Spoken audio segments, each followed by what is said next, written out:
भगवान की शरणागति भक्त में इतना बल होता है कि भगवान अपनी बात को झूठी कर सकते, उसकी बात करें। अपनो परण विचार, इसी स्वभाव के बल से हम कहते हैं तुम चिंता मत करो। ऐसे जो करते हैं ना, चिंता मत करो, भगवत प्राप्ति निश्चित होगी। अपने बल से थोड़ी, उनके स्वभाव के बल से। कि हमारे मालिक ऐसे करुणामय, ऐसे स्वभाव वाले, बिल्कुल निष्फिक्र हो जाओ। छोटे छोटे बच्चे आते हैं, इधर खेलते उधर, तुम्हें खेलना दिखाई देता है?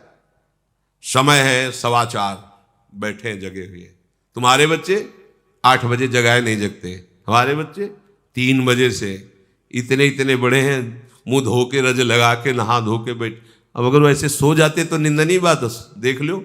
बूढ़े बूढ़े हो, लाल टपक जाएगी, अगर डांट का भय ना हो तो यहीं सो जाओगे तुम। वो तो बच्चे हैं भगवत भावना से। कौमार आचरित प्राज्ञो, इन पर विशेष कृपा होगी। ये तूफान अवस्था को भगवान के मार्ग में समर्पित कर रहे हैं, हम इनकी चरण वंदना करते हैं। तुम क्या समझते हो भगवत मार्ग को? अगर तुम भी चल रहे हो, गृहस्थी से आए हो, तो कृपा से चल रहे हो। हर उपासक को यह ध्यान रखना चाहिए कि आप केवल कृपा के टिके। अगर ऐसे कृपा का आधार हट जाए तो धम्म से वहीं गिर जाओगे जहां थे उससे नीचे। कभी अहम मत करो। पर विशेष प्यार भगवान का उनके ऊपर होता है जो बाल्यावस्था से भगवत मार्ग में चलते हैं। सब भगवान के प्यारे हैं, पर विशेष प्यार भगवान का उदय होता। पूज्यपाद चूड़िया बाबा की बात, भगवान नाराज होते हैं उनके ऊपर जो उनकी आज्ञा का उल्लंघन करते हैं, पर जो शास्त्र का ज्ञान रखते हुए और धर्म में चलने की चेष्टा करते हुए, दिखावा करके और फिर अधर्म करते हैं, भगवान उन पर ज्यादा नाराज होते हैं। भगवान उस पर विशेष कृपा करते हैं जो भजन करता है, पर जो बाल्यावस्था से भजन करता है भगवान उस पर बिक जाते हैं। पूज्यपाद चूड़िया बाबा की बात। जब कोई किसी दूसरे के लिए कुछ सेवा समर्पित करता है भगवान को सुख मिलता है, पर गरीब होकर जब सेवा करता है तो भगवान विशेष खुश हो जाते हैं। उसके पास है नहीं, फिर वो 2 रोटी किसी को दे रहा है तो भगवान विशेष प्रसन्न हो जाते हैं, विशेष प्रसन्न हो जाते हैं। ये बाल्यावस्था से भजन मार्ग में चलने वाले उपासक जो है ये विशेष कृपा पात्र है। इसलिए प्रहलाद जी कह रहे कौमार आचरित। प्रहलाद जी, ध्रुव जी, ये दोनों एक ही गुरु के चेला है, श्रीनाथ जी महाराज के। और आज तक प्रायः देखा गया है कि शिष्य अपने गुरुदेव का जस गाते हैं, पर यहां देखा गया कि गुरुदेव सभा में शिष्य का जस गा रहे हैं। प्रहलाद जी का गायन नारद जी कर रहे हैं। ऐसी अद्भुत महिमा निष्ठा की प्रहलाद जी की, कहीं नहीं भयभीत हुए, कहीं नहीं डरे।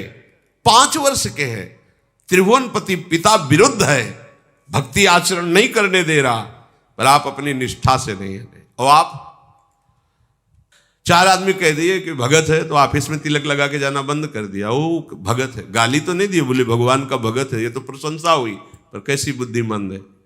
और वहां कितने कष्ट प्रहलाद जी को दिए जा रहे हैं कि बंद करे हरि नाम बोलना, लेकिन नहीं। ये कैसे आ गया? गुरु कृपा। गर्भ से ही नारद जी की कृपा दृष्टि हो गई, गर्भ में ही भगवत भक्ति का संचार कर दिया प्रहलाद जी की बुद्धि में देवर्षि नारद जी ने। जिस समय हिरण्यकश्यप तपस्या में संलग्न था तो देवताओं को सूचना मिली कि इस समय आक्रमण किया जा सकता है महल में। महल में आक्रमण किया तो पहले ही सूचना मिल गई थी कि देवता आक्रमण करने वाले। तो अब बची थी कयाधु जी। कयाधु जी के गर्भ में प्रहलाद जी थे, बंदी बना लिया गया और जबरदस्ती घसीटते हुए देवता ले जा रहे थे। देवर्षि नारद जी सामने आ गए। उनका भाई आप सब शतुगुणी देवता हैं, इस तरह स्त्री के साथ बर्ताव ठीक नहीं, आप क्यों ले जा रहे हैं? बोले हम इनको दंड नहीं देंगे, बिल्कुल सुरक्षित रखेंगे कयाधु जी को, लेकिन जहां इनका संतान हुआ मैं उसे जान से मार दूंगा। हिरण्यकश्यप का वीर है, इसको मैं जीवित नहीं, ये देवद्रोही है। उनका तुम्हारी क्या सामर्थ्य है? काल की भी सामर्थ्य नहीं कि इस गर्भ का नाश कर सके, क्योंकि इस गर्भ में भगवान का भक्त पल रहा है। सब कांप गए देवता। परिक्रमा की कयाधु जी की, प्रणाम किया कि इसके गर्भ में भगवान का भक्त है। देवर्षिनाथ जी ने कहा आप हमारे आश्रम में चलिए, और वहां रोज भगवत चर्चा सुनाते। तो गर्भस्थ शिशु प्रहलाद जी महाभागवत होकर के ही जन्मे। वो कह रहे हैं इस मनुष्य जन्म में भगवान श्री हरि की शरण ले लेना ही एकमात्र सफलता है, यही कर्तव्य है। बोले हम अपने कर्तव्यों का पालन कर रहे हैं, कोई पाप थोड़ी कर रहे हैं। कई लोगों के प्रश्न होते हैं कि हम अपने कर्तव्य का पालन करें, कोई पाप थोड़ी करें, हम क्यों भजन करें भगवान का। पाप करें वो भजन करें, पापी लोग भजन करते, लोगों की धारणा है या जिनको काम धंधा नहीं हो बाबा जी करें। उनको ये लगता है कि बाबा जियों को काम धंधा नहीं। कौन ऐसा काम धंधा वाला है जो 10 बजे सोए और 1 बजे जग जाए और 24 घंटा मन की मार सहते हुए मन को सच्चिदानंद में लगावे। बाहर काम करना अलग बात है। राजा का एक स्वभाव होता है, 1-2 बार के बाद फिर अपने आप नजर में उसके पद का प्रभाव जागृत हो जाएगा। तो उनका आपको तो जाना ही पड़ेगा। क्या बात है आप नहीं जाने की बात कर रहे हो। तो उन्होंने कहा महाराज अब आपसे छुपाओ नहीं, मैं ज्योतिषाचार्य हूं आप जानते हो, और हमने अपनी कुंडली स्वयं बनाई है और मेरी मगरमच्छ से मृत्यु है जल में, इसलिए मैं नहीं जाऊंगा प्रयाग। अच्छा तो ये बात है। लड़के ने कहा 12 वर्ष का कि अगर आचार्य नहीं जाएंगे तो मैं भी नहीं जाऊंगा। उनका तेरे को ही लेकर तो सब दान पुण्य करना है। उनसे कहा देखो गंगा में ऐसे जाल डलवा देंगे और सैनिक हमारे अस्त्र लिए तैनात रहेंगे, इधर यमुना में डलवा देंगे, पूरा त्रिवेणी जाल से छनवा देंगे, हर जीव को निकालकर साइड में कर देंगे। आप बिल्कुल निश्चिंत रहिए, आप चलिए और आप गंगा स्नान कीजिए, संगम स्नान कीजिए, कोई भी जीव आपको छू नहीं सकता। राजा है उनके पास तो सब साधन। जब वहां गए तो प्रातः स्नान के लिए राजा रानी राजकुमार ब्राह्मण लोग मंत्रोच्चारण, पंडित जी का बाहर से हम कर सकते हैं सब। राजकुमार ने कहा हम बच्चे होकर के यहां खड़े, आप इतने जल में तो आकर संकल्प दिलाइए। सब ब्राह्मणों ने कहा देखो आप आचार्य हो, आपको तो। बोले हम अंदर प्रवेश, बोले आप क्या, देखो जाल पड़ा हुआ है, सब छान लिया गया है। इतने में अंदर गए तो वो जो लड़का था ना वो अंतर ध्यान हो गया और मगरमच्छ बनकर पंडित जी को लील के चला गया। काल ही पुत्र बनकर गया, खा के चला गया राजकुमार बन। आप क्या काल पर विजय प्राप्त कर सकते हैं, मृत्यु पर विजय प्राप्त कर सकते हैं, चाहे जितना। ये धाम नाम ये सामर्थ्यशाली हैं, ये आपको बचा लेंगे। इनके बचाने का स्वरूप क्या है। जब भगवान सुखदेव जी पधारे, परीक्षित जी आमरण अनशन व्रत लिए हुए हैं, और जब पता चला कि 7 दिन में भयंकर विषधारी तक्षक नाक काटेगा और मृत्यु हो जाएगी, 7 दिन तक भगवत चर्चा सुनाई और फिर पूछा बेटा परीक्षित तुम्हें तक्षक से कोई भय है। बोले गुरुदेव करोड़ों मृत्यु एक साथ यदि प्रहार करें तो आपकी कृपा से कोई भय नहीं। ब्रह्मस्वरूप बेटा परीक्षित तो तुम निर्भय हो, गुरुदेव आपकी कृपा से स्वरूप बोध हो गया, अब देह का कोई भी छूटने का भय नहीं। ये स्थिति हुआ। सारी व्यवस्था जन्मेजय जी ने कर दी थी, कीड़ा भी नहीं प्रवेश कर सकता।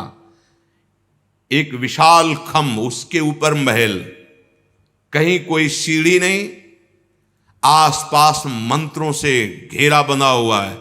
बड़े बड़े विद्वान जो उस बात के सर्प विष उतारने वाले, सर्प को स्तंभित कर देने वाले, उस समय मंत्रवेत्ता, कोई भी कीड़ा प्रवेश नहीं कर सकता। जन्मेजय जी ने पूरी व्यवस्था कर रखी थी। तक्षक विचार कर रहा था कैसे जाऊं। इतने में देखा एक ब्राह्मण बहुत शीघ्रगामी जा रहे थे। बोले कहां जा रहे हो। काश्यप नाम था उनका। वह सुना है परीक्षित जी को सर्प डसेगा तो मैं जिलाऊंगा। बोले इतना तुम्हें मंत्र बल में अहम है, तुम तक्षक के काटे हुए को जिला सकते हो। बोले अवश्य। बोले मैं ही तक्षक हूं। एक वृक्ष उसमें लकड़ारा काट रहा था लकड़ी, वृक्ष की जड़ में फण मारा तो पूरी आग लग गई राख हो गया। कमंडल से जल लिया, मंत्र पढ़ा, मारा तो पूरा नवीन हरा वृक्ष और लकड़हारा वैसे जीवित।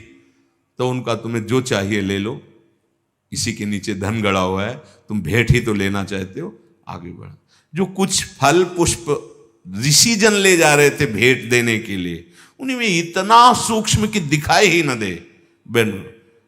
बस ये ही परीक्षित जी के हाथ में रखा है, विशाल तक्षक रूप होकर। कोई टाल सका है क्या? श्री सुखदेव मुनि ने शरीर राग रहित करके स्वरूप में स्थित कर दिया। बस जैसे पुराना वस्त्र त्यागने में कोई कष्ट नहीं होता, ऐसे ही महाभागवत जनों को शरीर त्यागने में कोई कष्ट नहीं होता। राग का नाश होना ही सर्व साधनों का फल है। पर वो कैसे नाश होता है? भगवन नाम मात्र प्रतापाद। बस यही विश्राम भूमि है। हर समय राधा राधा राधा राधा राधा, ये तर्क वितर्क छोड़ो, क्यों में छोड़ो, पान करो राधा नाम सुधारसम, फिर आपको खुद अनुभव में आएगा। अभी तो प्राण पोषण देह भाव में ही लगा हुआ है। समर्पण किसका हुआ? मन का कि तन का कि भाव का कि संबंध का? नाटक करते हो तो भागना ही पड़ेगा। अगर जीवन समर्पित है तो तन समर्पित, मन समर्पित, प्राण समर्पित, संबंध समर्पित, सर्वस्वाश्रित। तो शब्द आगे लिखा है पोषण व्रत। ये वृंदावन का व्रत है कि उसका पोषण होगा। और आगे मुपेता शेष दोष क्षमा, जितने अपराध तुम्हारे बनेंगे वो वृंदावन क्षमा कर देगा।